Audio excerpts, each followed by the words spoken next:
Hey, what's up everyone? Morey Croson here, and today we're going to be going over if changing your arm motion is a good idea, and we're going to start the video right now.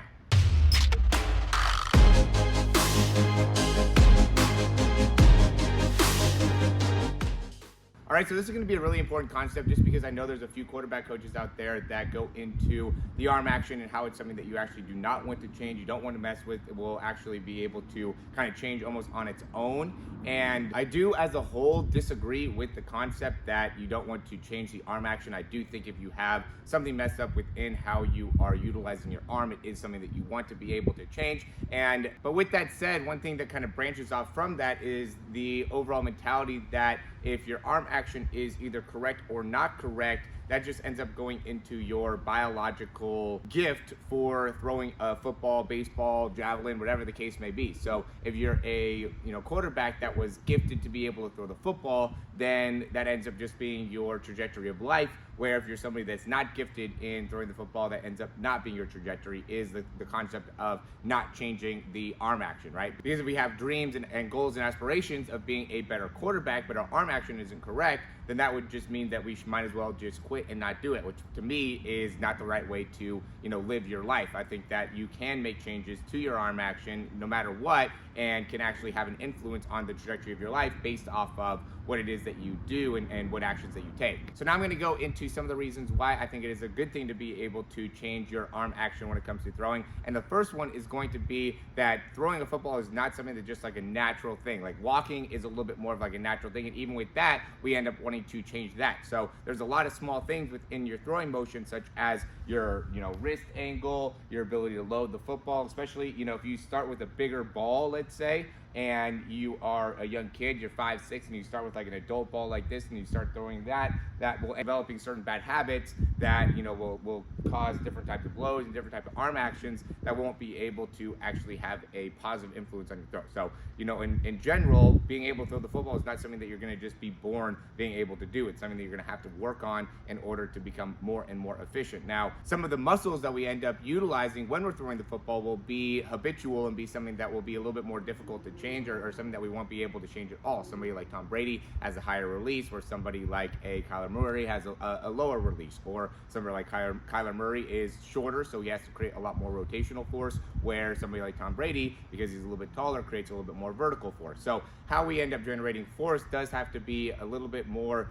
adaptational to our actual body. And for that reason, you end up not being able to make as big of changes, right? So Kyler Murray won't be able to throw like Tom Brady. He has to be able to throw like him. And I do agree in that sense, where it's like each individual is going to have their way of throwing the football that's going to be most optimized for their individual technique. But that doesn't mean that changing the arm action isn't something that should be done, especially when it's inefficient. And some of the things that end up being really inefficient is, for me, even what I'm trying to change is, dropping the ball during that initial load, bringing the ball really far back behind the head, dropping the elbow as you're going through the throw, and or throwing with the wrist off to the side. Those are really like the four main things that I would say end up really having a negative impact, or are really, really important to be able to correct within the arm action to make it so you can get the ball out of your hands quickly. I'm going to quickly interrupt this video just to say, if you like the information so far, go ahead and click that thumbs up down below, subscribe to the channel if you haven't already, and if you have any questions, comments, or recommendations, you can leave those down below. We're going to hop right back in the video.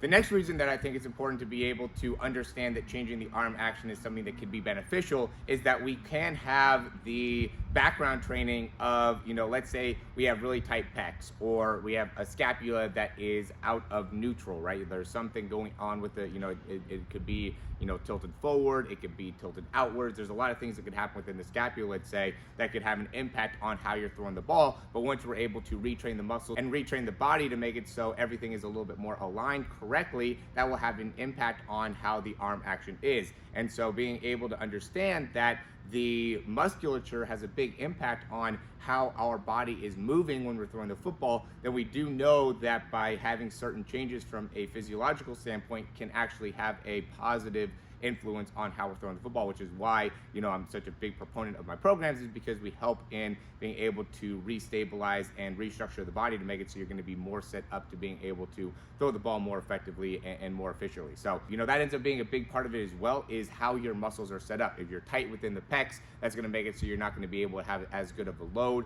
as you're going back. Or, again, if you have a scapula that's out of place, it's going to be harder for you to go through the transition phase or the release phase, or if you don't have good neutral wrist and grip strength, that could end up impacting how the ball comes out of your hand. So there's a lot of things that end up coming to play, and then once you're able to see the mechanics and where the inefficiencies are, that gives us really a good blueprint to be able to understand what it is that we need to be able to work on, focus on, to be able to make a big change within your mechanics. And yeah, there ends up being a lot of changes that will happen when you can better sync up your lower body and your core to your upper body, and I do agree that that ends up being a big part of how you utilize your upper body, is how effective you are with your lower body. But that doesn't mean that the arm action is not something that's super important and something that needs to be changed with a lot of quarterbacks. I see quarterbacks all the time where you've been able to make small tweaks within how their arm is moving, and it's really made a big impact on how they're throwing the ball and how it comes out of their hands. So both of those end up being really important parts of throwing the football. Is one, understanding how to utilize the lower body and the core when it comes to throwing, and the other part is understanding how to be as efficient as you can